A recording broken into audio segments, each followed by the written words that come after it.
Nous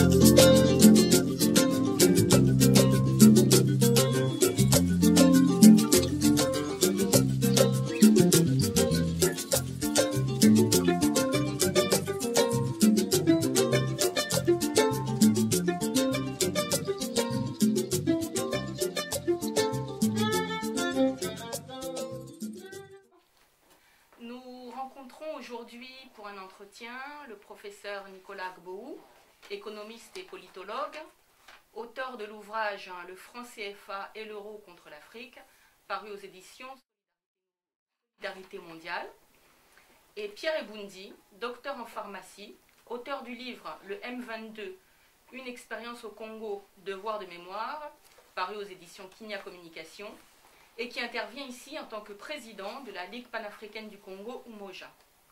La Ligue, qui a aussi publié aux éditions L'Harmattan un ouvrage collectif, La vision de la Ligue panafricaine du Congo, Umoja, qui est paru donc aux éditions L'Harmattan.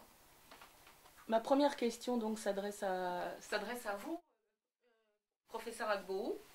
Donc depuis quelques semaines, une rumeur lancinante circule dans les médias concernant une dévaluation du franc CFA.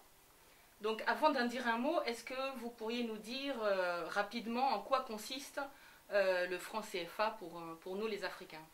Bon, disons que d'abord merci pour cette question et dire très simplement que le franc CFA veut dire originellement le franc des colonies françaises d'Afrique.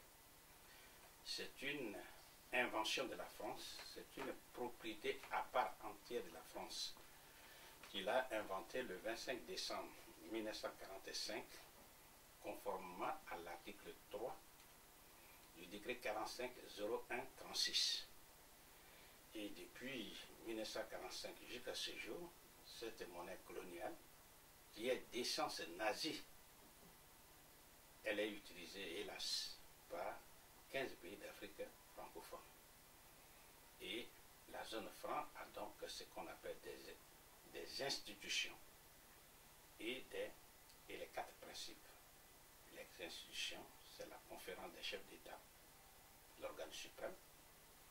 Il y a ce qu'on appelle le conseil des ministres qui est censé avoir le pouvoir de la politique monétaire, la politique crédit et le pouvoir même de dévaluer ou de réévaluer le franc CFA, mais désormais c'est remplacé par ce qu'on appelle le comité monétaire qui est censé détenir tout ce pouvoir, mais dans la réalité, nous savons que c'est la France qui détient tous ces pouvoirs-là. Il y a aussi un autre élément de l'organe qu'on appelle les comités nationaux de crédit, mais surtout l'élément le plus important, ce sont les 3 banques centrales qui sont la BCAO, Banque centrale des États de l'Afrique de l'Ouest, qui regroupe 8 pays, la BEAC, la Banque des États de l'Afrique centrale, qui regroupe 6 pays, et la BCC, la Banque centrale des Comores, 8 plus 6 plus 1, ça fait 15. Voilà les 15 pays qui utilisent le franc des colonies françaises d'Afrique. Maintenant, il y a les 4 principes. C'est le principe de la fixité des parités, c'est-à-dire entre le franc CFA et l'euro aujourd'hui, il y a une parité fixe qui est de 655,957 francs CFA. Il y a le principe de la libre convertibilité des francs CFA hier en francs français et aujourd'hui en euros. Le 3e principe, c'est le principe de la centralisation des changes qu'on appelle les comptes d'opération. Et enfin, le 4e principe, le principe de la libre transférabilité des capitaux de la zone franc CFA vers la France et tous les autres pays. Toutes ces institutions, tout comme ces 4 principes, sont en vigueur et ont pour objectif d'enrichir la France et d'appauvrir les pays africains de la zone franc CFA. Et ceux qui vont lire les livres qui parlent de ça, et surtout le franc CFA et l'euro contre l'Afrique, ils trouveront tous ces détails-là. Président Eboundi, c'est le président de la Ligue panafricaine du Congo, Umoja. Quelle réponse est-ce que la Ligue apporte au sujet des problématiques que pose le franc CFA? Bon, d'abord, je dois dire que la Ligue panafricaine du Congo souscris totalement à ce que vient de dire le professeur Abou par rapport au franc CFA. Il faut noter que cette question du franc CFA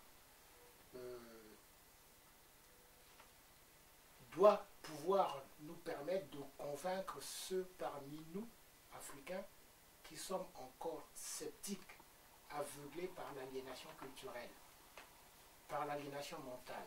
Parce que il est évident que, en ce qui nous concerne au niveau de la Ligue, la sortie des 15 pays d'Afrique de la zone franc est un acquis.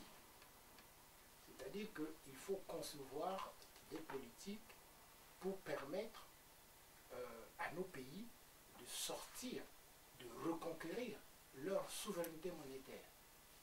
Et je pense que des compatriotes, des confrères, des concitoyens comme le professeur Arguu sont des éléments indispensables du dispositif.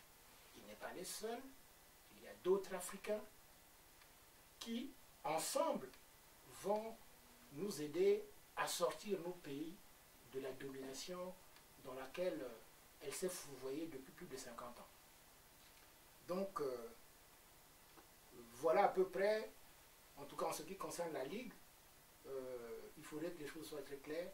Il faut que les 15 pays sortent de la zone franc. Voilà. Professeur Agboou, Oui. Concernant cette rumeur de dévaluation, que pourriez-vous nous en dire? On parle de 35%, 50%, voire 100%. Et avez-vous des informations sur la date de cette éventuelle dévaluation?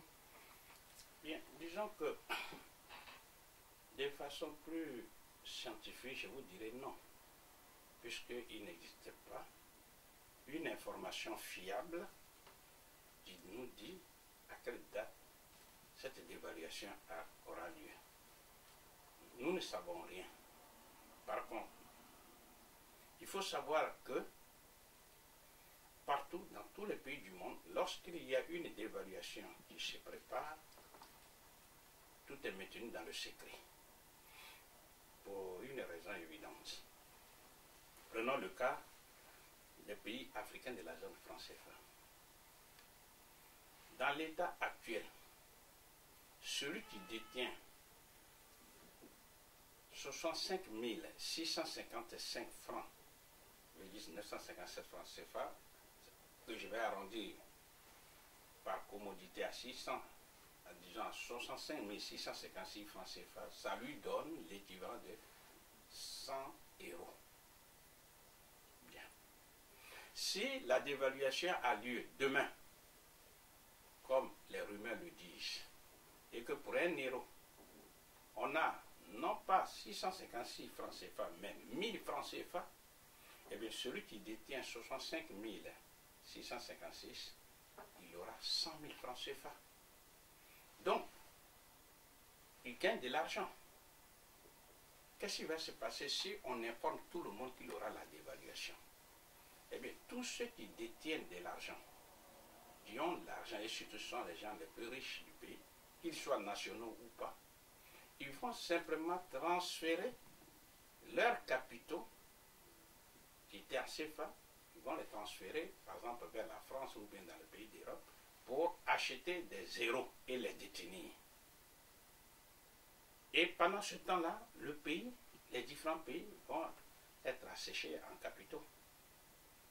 Et c'est après la dévaluation, prenons le cas de celui qui détient 656 millions de francs CFA. Il va les prendre et venir ici, c'est-à-dire venir les convertir en euros, il aura 1 million d'euros. Après la dévaluation, il prend le million d'euros, il rentre au pays. On ne lui donnera pas, on lui donnera pas 656 millions qu'il avait, on va lui donner 1 milliard de francs CFA si 1 euro égale 1000 francs CFA. Donc, vous voyez bien que pour ceux qui détiennent des capitaux, donc ce qu'on appelle les hommes riches de là-bas, il y a une entente parfaite et une collusion entre les Africains qui sont riches et les autres occidentaux, sinon les autres étrangers, notamment les chefs d'entreprise françaises, qui sont là et qui s'entendent, et dans le secret le plus total, sont en train de préparer la dévaluation. Donc, on verra bien sûr les conséquences plus tard. C'est pourquoi, pour conclure et vous répondre de façon précise, voilà pourquoi, objectivement, on ne sait pas si la dévaluation aura lieu ou pas. 2, si elle devrait avoir lieu, on ne sait pas la date. Mais il est de notre devoir de dire simplement quelles seraient les conséquences si cette dévaluation arrivait à se faire. Monsieur Eboundi, quelle réponse politique la Ligue panafricaine du Congo Umoja peut proposer aux Africains en cas de dévaluation du franc CFA? Bon, vous dites bien réponse politique, donc je ne range pas dans les mécanismes techniques que les économistes vont mettre en place. Mais d'un point de vue politique,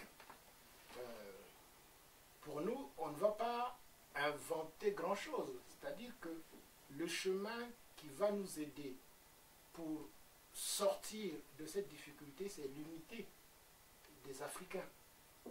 Et en premier lieu, l'unité des panafricains. Puisque les panafricains, c'est eux qui veulent cet État fédéral, c'est eux qui veulent construire cette Afrique multinationale unie. Ils doivent être d'abord unis pour pouvoir unir les Africains. Donc, il y a la question de l'unité politique des forces panafricaines, des forces progressistes africaines. Désunis, il est évident, c'est ce que nous sommes aujourd'hui. Tous nos pays sont balkanisés, comme on dit, chacun dans son coin, et chacun dans son coin, nous ne pourrons pas peser. Il est évident que, d'un point de vue politique, la première réponse, la réponse est l'unité des Africains. Parce que la question de la monnaie n'est pas la seule à nous poser des difficultés. Il y a la question des dettes odieuses contractées par nos États. Il y a la question de nos minéraux qui sont surexploités à vil prix. Ça, c'est une réalité. Nous avons grandi avec, nous vieillissons et on continue toujours. Et le continent devient de plus en plus pauvre. Il y a la question de la formation de notre jeunesse en matière scolaire, en matière de formation. Et puis il y a la question de la défense continentale pour ne plus assister à des spectacles où des pays viennent détruire des pans entiers du continent au nom des Nations Unies, comme on a vu.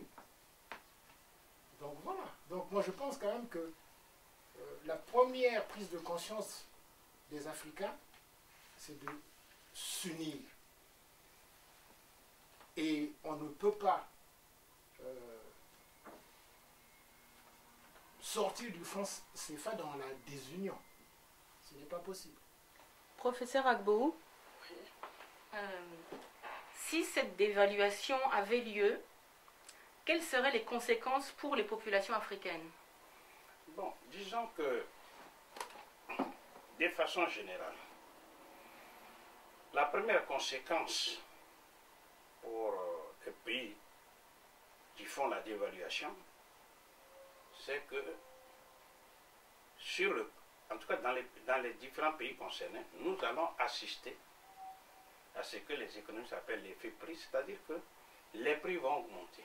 Les prix des produits importés vont augmenter. Parce que la monnaie étant affaiblie, donc les produits, surtout les denrées alimentaires, surtout les médicaments, tout ça, ça va augmenter. Donc, on va voir des populations qui sont déjà pauvres vont s'appauvrir davantage. Ça, c'est un élément très important. Prenons le cas du riz. Parce qu'un pays qui prépare la dévaluation prend prendre des dispositions économiques pour dire, par exemple, que nous sommes en autosuffisants sur le plan alimentaire, exemple le riz. Donc, il faut mettre une sorte de protectionnisme sur le riz. Donc, s'il y a la dévaluation, le prix importé du riz va augmenter. Le prix, et ça, le riz importé sera trop cher. Et comme il sera trop cher, alors, tout naturellement, les populations vont se rabattre sur le riz local. Mais cela suppose que le riz local suffit, ce qui n'est pas le cas. Et même chose pour les médicaments. Et tout ce que j'appelle les produits de première nécessité, qui sont importés. Donc il n'y a pas une modification des structures de l'économie. Donc si la dévaluation a lieu demain ou bien d'ici janvier, ce sont les populations pauvres qui seront encore plus pauvres et qui vont mourir. Ça, c'est la première conséquence. Deuxième conséquence, il y a ce qu'on appelle l'effet quantité ou bien l'effet volume. Les uns et les autres disent qu'il y aura une compétitivité externe, c'est-à-dire que les produits exportés par les Africains vont coûter moins cher et par conséquent, ils vont vendre beaucoup. Ce qui n'est pas, en théorie c'est vrai, mais ce n'est pas tellement exact. Pourquoi? Parce que la demande des produits exportés par les Africains, cette demande est exprimée par les consommateurs, prenons par exemple français ou européens. Pour que leur demande soit forte, ce n'est pas tellement par rapport au prix qui est devenu faible, non. C'est par rapport à leur économie ici. Donc s'il y a une reprise économique poussée, assez dynamique en Occident, alors les Occidentaux peuvent demander plus de matières premières. Ça, et pourquoi? Parce que le prix, que ce soit du cacao, du café, etc., ce n'est pas fixé par rapport au franc CFA. C'est fixé sur les places boursières, par rapport au dollar, etc. Donc la dévaluation du franc CFA n'a pas d'effet immédiat sur le prix des matières premières exportées par les Africains. Donc espérer que ces prix-là seront moins chers et que ça va relancer tout sur l'économie, ce n'est pas vrai. Il faut du temps. Ça c'est, si tu veux dire, la balance commerciale qui s'est creusée avec l'importation et qui serait recouverte par un volume important des recettes d'exportation, ce déficit de la balance commerciale peut s'approfondir. Si tu veux dire que là encore il faut faire beaucoup attention. Troisième conséquence, c'est que avec le temps, car ceux qui font la dévaluation, ce ne sont pas les pays africains qui prennent la décision, ce sont les Européens, pour ne pas dire précisément la France, qui va prendre la décision. Donc il faut analyser de façon froide pour dire que pour les pays européens qui utilisent l'euro, lequel euro permet disons, le franc CFA est arrimé à l'euro, alors qu'est-ce qui va se passer? C'est que pour les Européens qui sont en train de construire les différents pays, et surtout les pays pauvres de l'Europe, eh bien, la dévaluation va constituer ce qu'on appelle une pompe aspirante des matières premières. Je m'explique. Avant la dévaluation de 1994, lorsqu'on se présentait en Afrique avec un franc français, c'était l'équivalent de 50 francs CFA. Ça nous permettait d'acheter un seul ananas, des 50 francs. Après la dévaluation, on présente le même 1 franc, on nous donne 100 francs CFA. Ce qui nous permet d'acheter non plus un seul ananas, mais 2 ananas. L'autre ananas, on le prend gratuitement. Avec l'arrivée de l'euro, qui est une dévaluation déguisée, mais dont les Africains n'ont pas pris conscience, le même Français vient avec non plus 1 franc, mais avec 1 euro. L'euro lui donne 655,957 francs CFA, que j'arrondis à 656 francs CFA. Il va acheter l'ananas qui vaut 50 francs CFA, il ne va plus acheter deux ananas, mais en divisant par 50 francs, il va acheter 12 ananas. Si demain la dévaluation a lieu, et que pour le même euro, il a 1000 francs CFA, eh bien 1000 francs divisé par 50, il va avoir 20 ananas. Bien sûr, on peut rétorquer pour dire que l'ananas aussi prend de la valeur, c'est vrai, mais dans tous les cas, ça ne change rien fondamentalement. S'il n'a pas 20 ananas, il va avoir 18 ananas. Bref, par cette technique monétaire, les Européens se donnent les moyens objectifs pour dépouiller, pour acheter à vil prix les matières premières des Africains. Lesquelles matières premières leur sont indispensables pour reconstruire valablement tous les pays d'Europe. Et parce que l'objectif, c'est qu'il faut unir les Européens. Donc ça, c'est une des conséquences, la pompe aspirante. Et une autre conséquence, c'est qu'on va assister à ce qu'on appelle l'autonomisation de la dette africaine. C'est-à-dire que la dette africaine va augmenter en toute autonomie. Prenons un exemple encore. Si l'Africain a aujourd'hui une dette d'1 euro, il est obligé de payer 656 francs CFA pour éteindre cette dette. Si demain, après la dévaluation, il a toujours une dette d'1 euro, il sera obligé de débourser non plus 656 francs, mais 1000 francs CFA. Et pour qu'on puisse mieux comprendre, imaginons que vous avez une dette de 656 millions de francs CFA, eh bien, pour ça, c'est l'équivalent de 1000 francs, non, 1 million d'euros. Bon. Donc, si vous voulez éteindre une dette d'1 million d'euros, vous déboursez 656 millions. Mais demain, quand l'euro, le dollar, non, le franc CFA sera dévalué, on va débourser encore plus d'argent. Alors que c'est la même dette. Donc, c'est ce qu'on appelle une autonomisation de la dette. Ensuite, un des inconvénients majeurs, c'est que grâce à cette technique, qu'est-ce qui va se passer? Les Africains qui sont toujours enclins à la mendicité financière internationale vont naturellement tomber dans le piège de la dette. C'est-à-dire, nous connaissons ce qu'on appelle l'aide publique au développement, laquelle aide financière est donnée par les bailleurs de fonds et autres. Eh bien, puisqu'il y a une dévaluation du franc CFA, qu'est-ce qui va se passer? Aujourd'hui, avec 1 euro, il va donner une dette qui s'appelle, enfin, dont le montant c'est 656 francs CFA. Mais demain, après la dévaluation, il donne le même euro, mais ça sera une dette de 1000 francs CFA. Vous voyez qu'avec la dévaluation, il endette davantage les pays africains, qui malheureusement n'ont pas encore bien compris ce que c'est l'importance de la souveraineté monétaire, vont encore se faire ils vont tomber davantage dans ce piège monétaire, puisque les bailleurs de fonds ou bien leurs créanciers habituels se donnent des moyens objectifs pour mieux endetter les Africains. Quel est leur intérêt? Parce que quand les Africains seront endettés, alors ils seront tout simplement puissants pour dicter des comportements aux Africains, afin que ces Africains remboursent leurs dettes. En un mot, des techniques élaborées pour pouvoir prendre les matières premières gratuitement. Et une des conséquences, c'est que la France ne fait pas la dévaluation par hasard.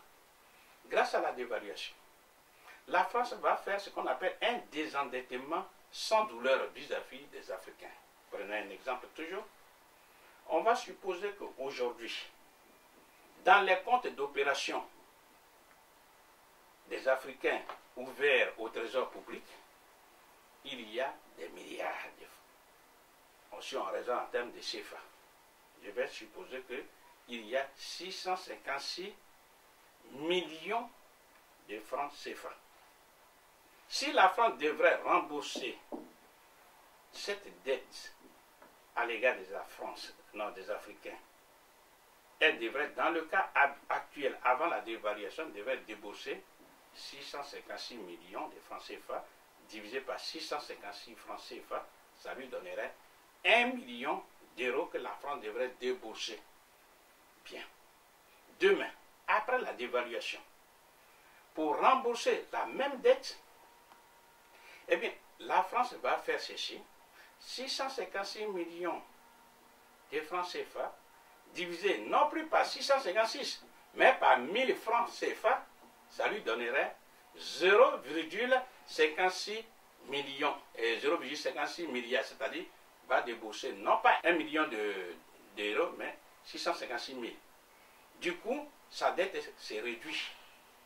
Donc, c'est une façon élaborée pour la France de diminuer tout simplement sa dette sans faire un effort particulier. Ensuite, il y a d'autres inconvénients, mais on va citer quelques-uns encore. Il y a ce qu'on pourrait appeler des Africains qui ont leurs enfants à l'étranger. Ils envoient de l'argent à leurs enfants qui sont à l'étranger. Mais ceux-là, ils vont voir leur pouvoir d'achat se réduire. Puisque le franc CFA sera dévalué, exemple pour 1 euro, il faut, au lieu de débourser 656 francs CFA comme dans l'état actuel, si demain la dévaluation 1 euro égale 1000 francs CFA, ça veut dire que ceux qui ont leurs enfants à l'étranger seront obligés, pour donner à leurs enfants 1 euro, de débourser non pas 656, mais 1000 francs CFA. Donc, pour eux, ça devient une difficulté supplémentaire. Mais il faut aussi reconnaître qu'au niveau des Africains, il y a ce qu'on appelle une politique monétaire et une politique de crédit assez rigoureuse. Pourquoi? Parce que quand il y aura la dévaluation, puisque les prix vont augmenter partout, eh bien, le comportement des dirigeants africains sera de faire en sorte qu'ils maîtrisent l'inflation. Donc, ils ne vont plus faire une politique monétaire laxiste, c'est-à-dire qu'ils ne vont plus permettre de donner des crédits, parce que s'ils donnent encore plus de crédits, on aura une inflation d'origine monétaire qui va venir s'ajouter à celle qu'on a déjà constatée. Donc, la meilleure façon de ne pas donner trop de crédits, c'est d'augmenter le taux d'intérêt. Si le taux d'intérêt était, par exemple, je dis un exemple à 10%, ils vont passer facilement à 17%, à 20%, pour empêcher les gens de venir prendre de l'argent. Et ils peuvent faire ce qu'on appelle une politique d'encadrement des crédits, c'est-à-dire qu'ils interdisent complètement, parce qu'ils sont dans une situation où il faut empêcher les citoyens de venir s'endetter et empêcher donc le développement de l'inflation d'origine monétaire, parce que comment on appelle, l'inflation n'est pas seulement d'origine monétaire. Une autre conséquence, c'est que ceux qui ont leur épargne, leurs petites économies, eh bien ceux-là, ils verront que le pouvoir d'achat de leurs économies va se réduire. Et ainsi de suite. Un autre inconvénient, c'est que puisqu'on ne peut pas prêter de l'argent, et puisque tout ce qu'on importe devient trop cher, nous allons assister à une redynamisation de la pauvreté qui existait déjà. C'est-à-dire que les gens seront encore plus pauvres et les gens vont encore mourir. Alors, la question, est-ce que les gens vont toujours rester passifs? Eh bien, c'est là, il y a ce que nous appelons une lueur d'espoir. Et c'est peut-être là, tout en étant, hélas, assez cynique, que nous allons parler peut-être des avantages de la dévaluation. Pourquoi? Bon, un des avantages que les gens peuvent citer, mais sans trop faire attention, il y a ce qu'on appelle le transfert des fonds de la diaspora, de la diaspora africaine. C'est-à-dire que un Africain qui envoie par exemple 100 euros à ses parents, au lieu que le parent perçoit 65 000, il va percevoir 100 000 francs CFA. Mais ce n'est pas parce qu'il aura la dévaluation que la diaspora va être encouragée à envoyer plus. Au contraire, ça peut avoir même un effet inhibiteur pour dire, ben, avec 100 euros, je lui envoie 100 000 francs CFA. Donc, ça suffit déjà pour lui. Bon, ça c'est le seul aspect positif. Mais surtout, ce que je voulais dire, l'aspect positif, c'est que comme tout le monde va souffrir, alors ça va accélérer l'éveil de conscience des Africains. Et ça, c'est un aspect vraiment positif. Parce qu'ils vont se rendre compte qu'en fait, les dévaluations sont imposées aux Africains. Et pourquoi? Parce que justement, le franc CFA n'est pas leur monnaie. Et que les décisions sont prises à l'extérieur et leur sont imposées. Ensuite, après l'éveil de conscience de ces Africains-là, alors les Africains seront plus aptes à écouter et à se poser des questions. Mais quelle est donc la solution?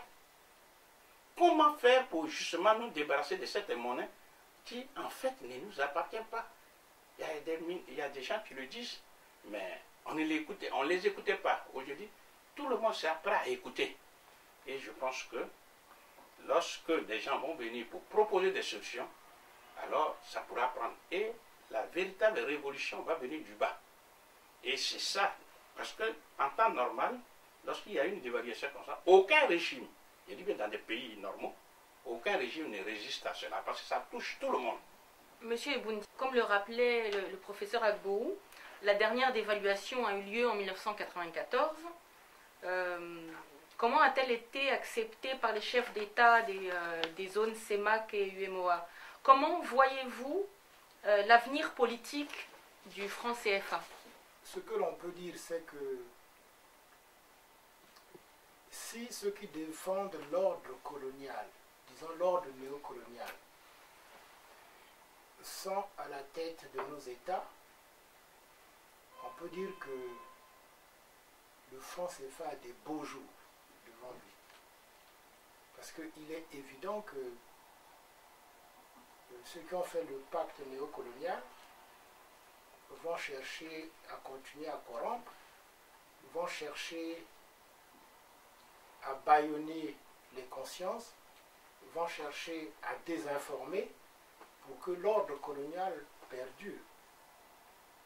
Donc, il y a une obligation, une nécessité historique pour les progressistes et les panafricains de poursuivre le combat de nos aînés en se débarrassant de leurs petits problèmes internes, de leurs égos, de rassembler tout le monde. Il est évident que, j'aime bien prendre l'exemple de la fourmi. Un homme devant une fourmi peut écraser une fourmi. Lorsqu'il y a une colonne où il y a des milliers de fourmis qui s'avancent, le même homme qui écrasait une fourmi prend la fuite. N'ose pas affronter, parce que les milliers de fourmis qui avancent, moi c'est ce que j'appelle, si vous voulez, il faut éveiller les consciences. Il faut qu'il y ait des milliers, des millions de consciences africaines qui s'éveillent. Et c'est cette conscience-là qui amènera à sortir de l'ordre néocolonial actuel, notamment dont l'un des exemples est le franc CFA. Donc, en tout cas pour ce qui nous concerne, ça passe par l'unité des forces progressistes et panafricaines. Donc, ce qui va permettre à débarrasser le continent de toutes ces velléités. Professeur Agboou, ok. Le regretté Joseph Tchunjang Pouemi, votre devancier et auteur du livre « Monnaie, servitude et liberté », n'a pas eu la même fortune que vous en termes d'audience. Qu'est-ce qui explique ce réveil de la jeunesse africaine sur cette question monétaire? Bien, disons que d'abord le procès Joseph Pouemi Tchunjang a écrit en 1980.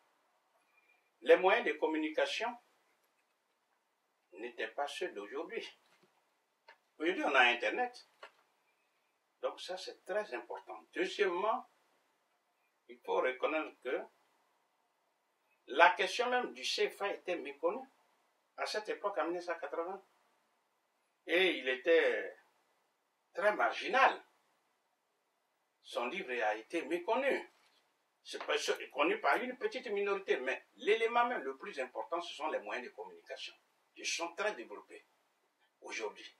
Donc, il suffit simplement de faire une conférence, on met sur Internet, et les gens commencent à accéder aux informations.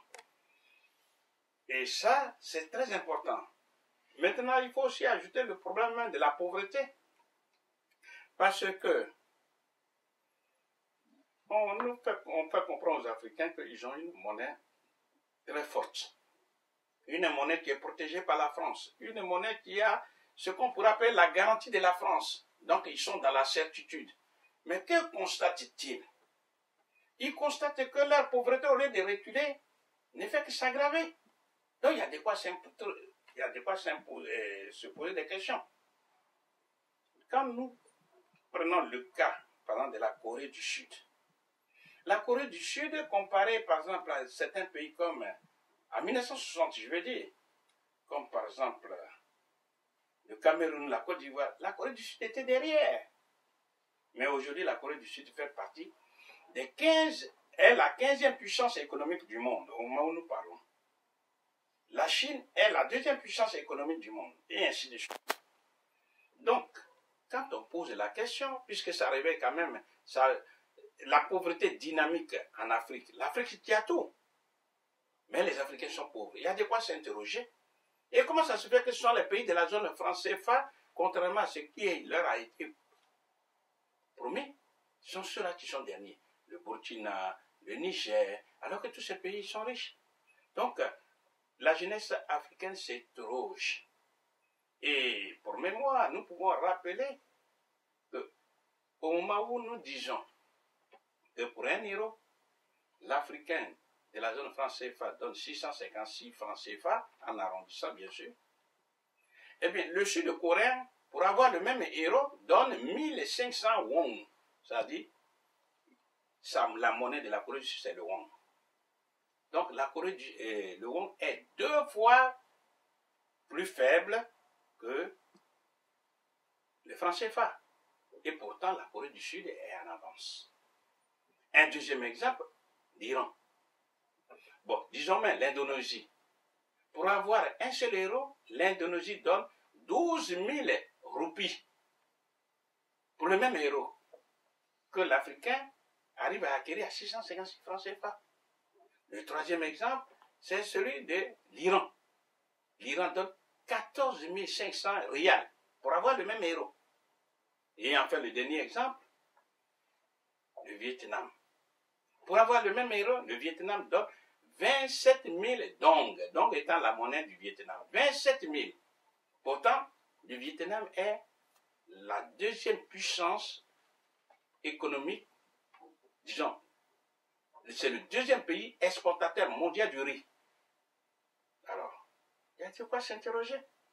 Donc les Africains se posent la question, pourquoi le Vietnam, qui a une monnaie 41 fois plus faible que le franc CFA, arrive non seulement à se nourrir, mais à exporter le riz? Et eux qui pensent que c'est en ayant la tutelle monétaire de la France peuvent se développer, ils sont derniers. C'est toutes ces questions-là. Donc pour me résumer, pour répondre de façon plus simple à votre question. 1. Il y a la pauvreté dynamique, négativement dynamique contre les Africains. Les Africains s'interrogent. 2. Il y a les moyens de communication très puissants qui sont là, que les Africains exploitent. Et enfin, il y a même le problème de la légitimité même des dirigeants africains. Parce qu'on se pose la question, que font donc ces dirigeants? Qu'est-ce qu'ils font avec le franc CFA? Il y a toutes ces interrogations. Donc, je pense que voilà quelques éléments. Il y a certainement d'autres explications. Mais en tout cas, Komi-Tuta n'a pas connu cette chance de communication avec le reste du monde. Monsieur Boundi, peut-on espérer que la classe dirigeante actuelle sur le continent puisse rompre avec ce système néocolonial? Dans le contexte actuel, je pense que c'est exclu.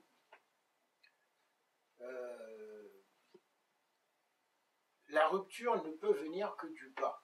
Je pense que le professeur l'a évoqué, il faut que ça parte du bas.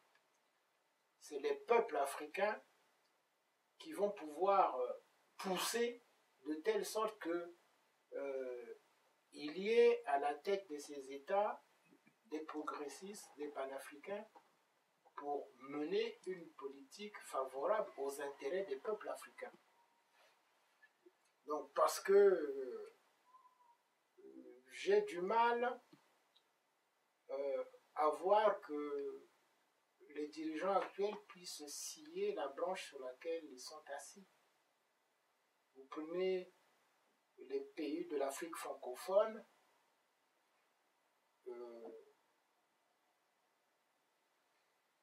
tous les régimes, tous ces dirigeants sont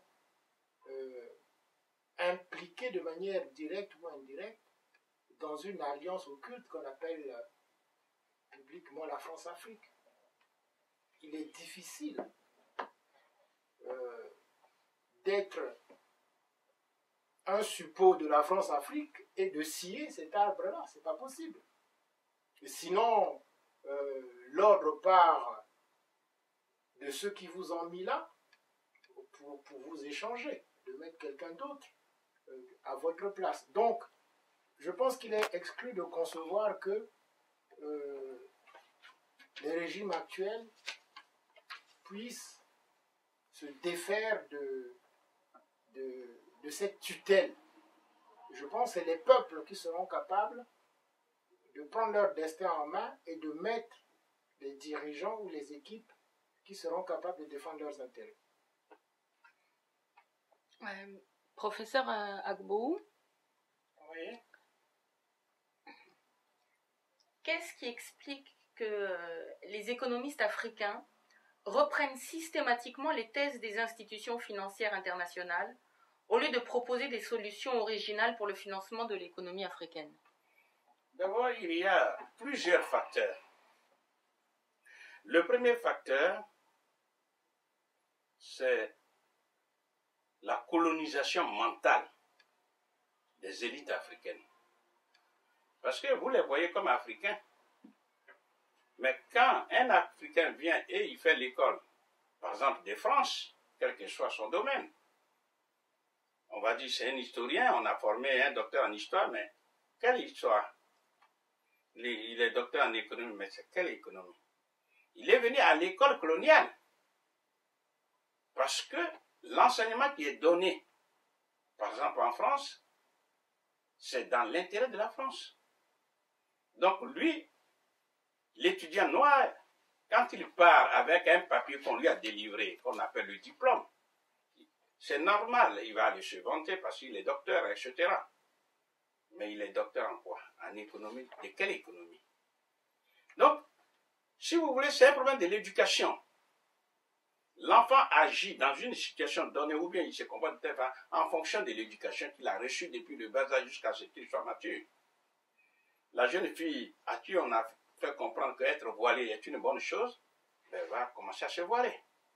Et ainsi de suite. Donc les élites africaines, malheureusement pour nous, sont colonisées mentalement dans l'écrasante majorité.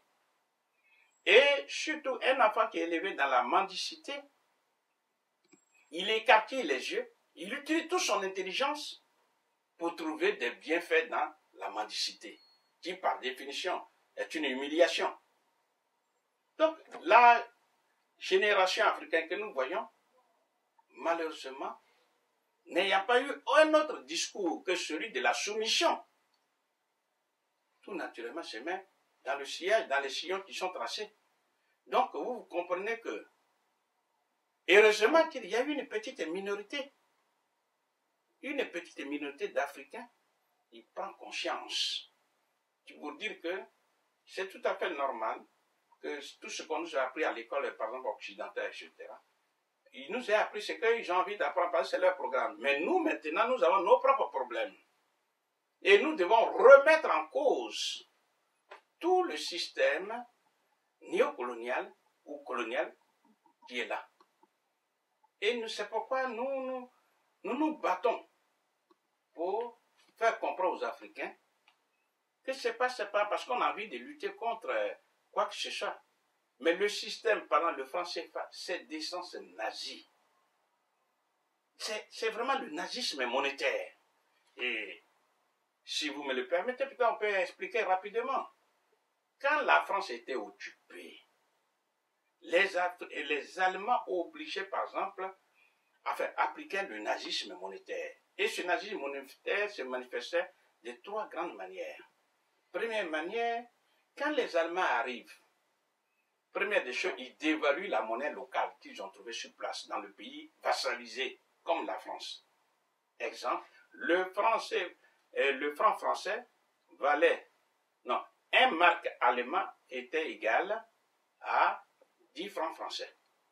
Quand les Français ont été pris par les Allemands, ils ont dit 1 mark égale désormais 20 francs français. Du coup, ils se sont donné un pouvoir d'achat très élevé. Deuxième méthode, c'est, dans d'autres pays, ils enlèvent purement simplement la monnaie locale et ils mettent une monnaie coloniale. Eux-mêmes, ils contrôlent. C'est-à-dire, c'est une monnaie qu'ils ont inventée. Et à partir de là, ils achètent. Mais ça leur coûtait absolument rien, puisque cette monnaie n'a pas cours légal en Allemagne. C'est ce que la France fait. Le franc CFA pour les Africains, mais il y a aussi le franc qu'on appelle le nouveau franc et le franc de l'océan Pacifique, etc. Troisième méthode, c'est ce qu'on appelle les comptes d'opération. À cette époque-là, les Allemands avaient ouvert chez eux, pour des pays contis comme la France, des comptes qu'on appelle le clearing.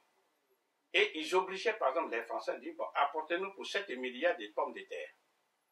Mais pour que les pommes de terre partent depuis les campagnes françaises et arrivent à Paris pour que ça soit donné aux Allemands, les Allemands obligeaient l'État français vassalisé à payer de sa propre poche les paysans français. Et les 7 milliards, donc, arrivaient et disent, bon, voilà, nous avons reçu le produit. Maintenant, nous allons créditer un compte que nous, Allemands, nous ouvrons chez nous pour vous, les Français. Et ils mettent un signe plus. Et ces 7 milliards de Deutschmark que vous avez chez nous, vous ne pouvez les utiliser que sous deux conditions. Première condition, 1. Importer des produits provenant de l'Allemagne. 2. Avoir l'autorisation de Hitler.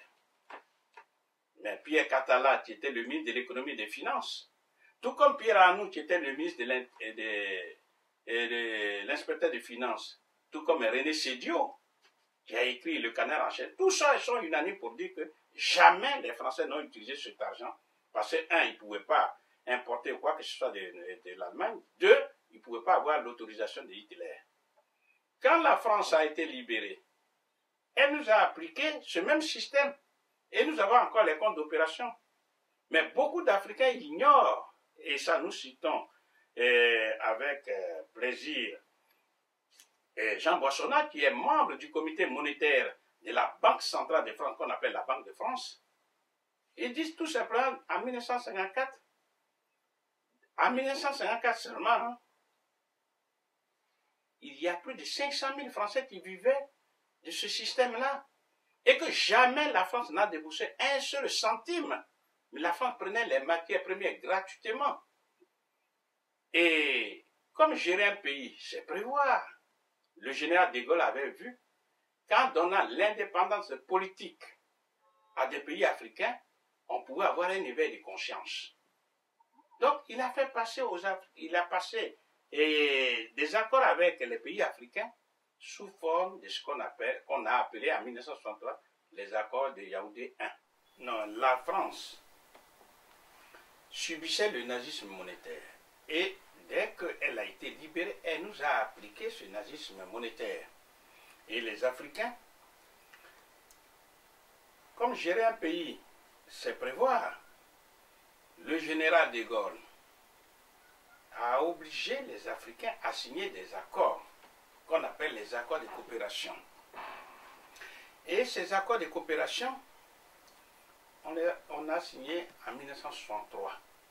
C'est ce qu'on appelle les accords de Yaoundé 1, qui se sont renouvelés en 1969, qu'on appelait les accords de Yaoundé 2, qui sont par la suite devenus les accords de Lomé 1, Lomé 2, Lomé 3, Lomé 4, les accords de Cotonou et tout récemment les APE, c'est-à-dire accords de partenariat économique. Mais quel est le dénominateur commun de tous ces accords?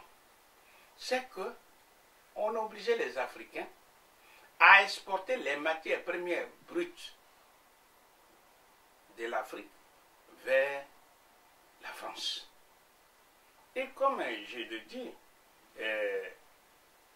Jean Boissonnant, membre du comité monétaire de la Banque de France, il nous a rappelé avec insistance que toutes ces matières premières étaient prises gratuitement. Pourquoi? Parce que quand les Africains exportent vers la France ne prend pas l'argent de sa caisse pour payer les Africains. La France dit aux Africains, vous pouvez importer des produits à provenance de chez nous, ça c'est le premier point. Mais mieux, si vous exportez, au lieu que je vous paie, je mets un signe plus, j'écris un signe plus dans votre compte ouvert au trésor public français qu'on appelle les comptes d'opération. En termes techniques, on dit je crédite votre compte, exactement comme ce que faisaient les Allemands. Et c'est comme ça, les Africains se sont laissés prendre. Donc, c'est pour dire que c'est ce même nazisme monétaire qui continue, sous forme que dans les comptes d'opération, les Africains sont obligés de donner avant 1973 l'intégralité de leurs recettes d'exportation à la France. Et ils sont gardés, stockés dans les comptes d'opération. C'est-à-dire si les Africains, un pays comme la Cameroun, etc., fait une recette de 100 milliards de dollars, eh bien, on met ça dans les comptes d'opération en France, au Trésor public français. C'est à la suite, après 1973, la réforme de 1973, on a dit, bon, déposer maintenant 65%. C'est-à-dire sur une recette de 100 milliards de dollars, les Africains déposent au compte d'opération 65 milliards. Et ils n'ont que 35 milliards. Et avec la réforme de 2005, jusqu'à ce jour, c'est maintenant 50%. Et comme Christine Lagarde, ministre de l'économie et des finances, vient de le dire avant d'être au FM, il dit qu'il y a même des pays, comme ceux de la BEAC, membres des États de l'Afrique centrale, qui donnent, au moment où on leur demande 50%, ils donnent 90% jusqu'à ce jour. Ça veut dire quoi objectivement? Que des milliards et des milliards des Africains sont détenus ici, dans les comptes d'opération de la France. Pendant ce temps, les Africains souffrent. Pendant ce temps, les Africains sont en train de sillonner le monde pour aller chercher de l'aide financière. Donc, tout ce travail-là, pour revenir à votre question, ça veut dire que ça doit être, tout ce mécanisme doit être dénoncé par les Africains. Surtout ceux qui ont fait des études qu'on appelle les élites. Mais encore faudrait-il que ces élites soient elles-mêmes informées. Or, le franc CFA n'est pas enseigné comme il se doit dans les universités africaines. Et le franc CFA n'est pas non plus enseigné en France. Ça veut dire que ce sont des individus qui prennent le risque d'attaquer ce sujet-là. Car, rappelons-nous, Kwame Chouchang, qui a été le premier à écrire en 1980, on l'a trouvé mort dans des circonstances mystérieuses. En 1963, Sylvanus Olympio du Togo, il avait quitté pratiquement la zone franc CFA, il avait abandonné. Il devait peut-être proclamer sa monnaie le 15 janvier, mais c'est le 13 janvier 1963 qu'il a été exécuté. Tout récemment, c'est le 5 mai 2011, la Côte d'Ivoire de Gbagbo devrait sortir la monnaie ivoirienne. Dès l'instant où elle avait été renvoyée par la puissance française de la BCEAO, eh bien, le président Gbagbo avait pris la décision de battre la monnaie ivoirienne. Et au plus tard, le 5 mai, cette monnaie devrait sortir. Eh bien, on voit ce qui est arrivé. Le 11 avril, on l'a destitué. C'est pour dire aux Africains que la colonisation, qu'on appelle la néocolonisation, elle est extrêmement violente. Et ce sont les Africains qui doivent prendre conscience que la France n'a jamais véritablement décolonisé. Et c'est en prenant conscience de ça que les Africains peuvent mener c'est la vraie bataille. Et c'est en luttant que, par exemple, il peut se débarrasser de ce nazisme monétaire véhiculé par le franc CFA. La question centrale, c'est de dire, mais si on a notre monnaie, qu'est-ce qu'on peut faire? Nous pouvons dire deux mots dessus rapidement, si vous me le permettez. Eh bien, avoir sa souveraineté monétaire, c'est-à-dire avoir sa propre monnaie, ça veut dire avoir sa propre banque centrale. Lorsque les Africains auront leur propre banque centrale, alors la banque centrale va diriger, va gouverner, va contrôler toutes les banques commerciales où le citoyen lambda peut avoir son compte. Et quand on a toutes les banques commerciales sous le contrôle des Africains, les Africains vont maîtriser tous les circuits financiers. À partir de là seulement, on pourra donner des crédits bancaires à des femmes et à des hommes qui veulent entreprendre. Et si ces Africaines et ces Africains entreprennent, c'est-à-dire créer leur propre entreprise, ça veut dire que des emplois, des millions d'emplois seront créés.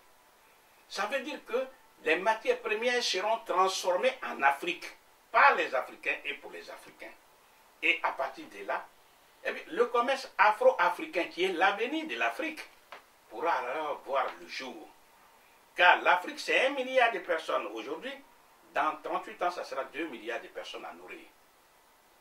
C'est un vaste marché.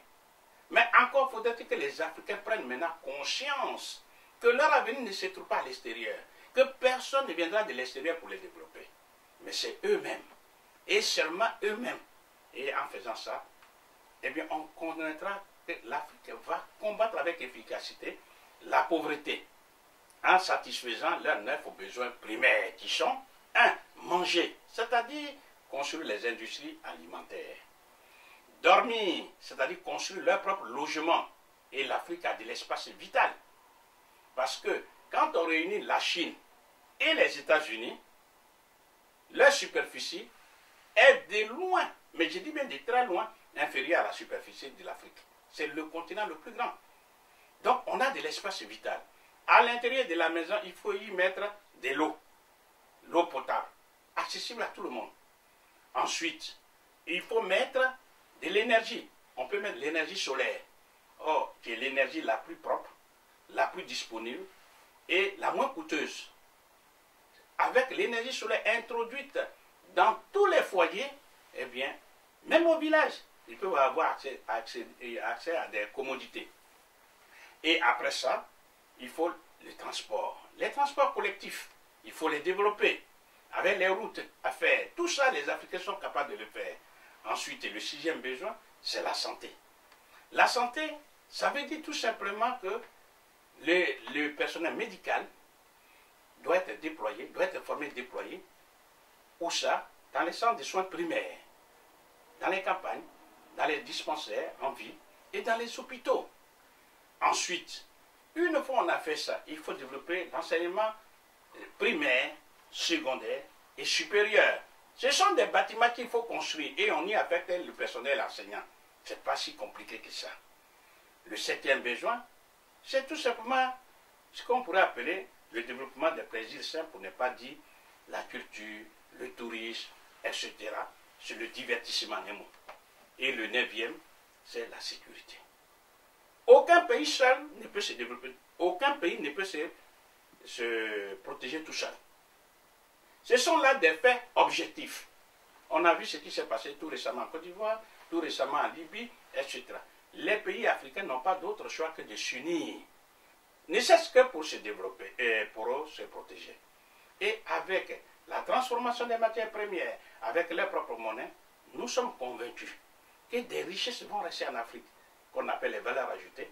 Les Africains étant riches, alors ils peuvent facilement acheter des armes, mais surtout inventer des armes et se prendre véritablement en charge. Condition sine qua non pour que l'Afrique reste l'Afrique de demain. Je vous remercie. Merci, professeur. Monsieur Eboundi, la question de la souveraineté africaine est une composante essentielle de la pensée panafricaniste. Or, les panafricanistes sont en dehors de l'arène politique africaine. Peut-on réaliser le projet africain sans les panafricains? Bon, la réponse est non, sinon... c'est ce qui explique d'ailleurs qu'il n'y ait pas le projet panafricain à l'ordre du jour aujourd'hui sur le continent. On ne peut pas aller construire le panafricanisme sans les panafricains. Comme on ne peut pas faire la révolution sans les révolutionnaires. Donc, en tout cas pour nous, la Ligue panafricaine du Congo-Umoja, nous nous sommes donnés comme mission de convaincre les panafricains, partout où ils sont, dans la diaspora, dans le continent,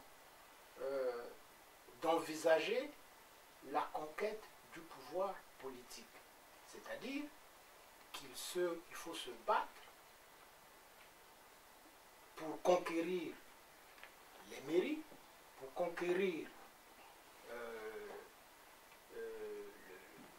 la députation, être député à l'Assemblée, le Sénat, créer des formations politiques sur le terrain qui proposent une alternative crédible pour pouvoir gouverner. Et donc, pour réaliser l'idéal panafricain,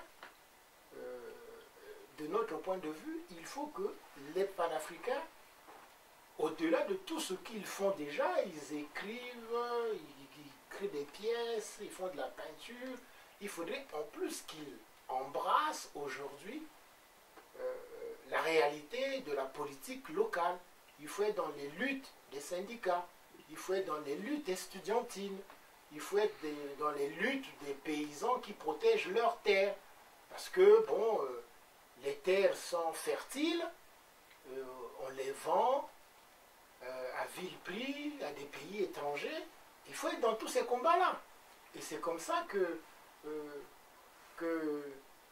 nos populations vont se reconnaître à travers ces enfants qui défendent les intérêts des Africains.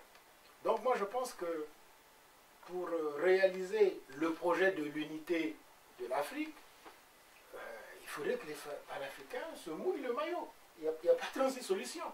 C'est pas en restant en dehors du combat politique traditionnel. Parce que ça sera un combat avec nos frères qui pensent qu'il faut passer par l'Occident pour accéder au pouvoir. Alors que nous pensons qu'il faut passer par le peuple pour accéder au pouvoir. Il y a une différence de taille là-dessus. Votre organisation, unique en son genre dans le paysage congolais, car elle assume le projet panafricain comme aucune autre, quelles sont ses perspectives? Bon, les perspectives pour nous. Bon, déjà, vous avez dû remarquer que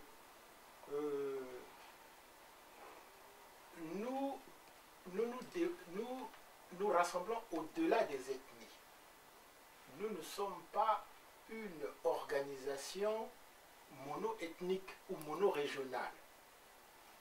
Nous sommes pluriethniques et plurinationales d'ailleurs. Donc, les perspectives, déjà, c'est conscientiser le citoyen africain partout où il se trouve, à travers tous les débats que le professeur sur la question de la souveraineté monétaire, sur la question des dettes odieuses, sur la question du contrôle de nos ressources premières, de notre terre, qui aujourd'hui se trouve... Parce qu'il y a une recolonisation, il faut appeler les choses telles que. C'est-à-dire que quand on décode ce qui se fait aujourd'hui, il y a une sorte de recolonisation du continent. Donc, il faut amener, par des exemples simples, à montrer à nos concitoyens que voilà ce qui se fait, ce qui se passe. Pourquoi certains de nos frères n'ont pas choisi le bon côté. Donc, pour nous, il faut conscientiser l'individu africain pour que ça devienne une conscience globale de l'homme africain. Et c'est à partir de ce moment-là, je pense que la conquête du pouvoir politique sera plus facile pour chacun de nous. Voilà, je vous remercie. Professeur Agboou, Pierre Eboundi, merci beaucoup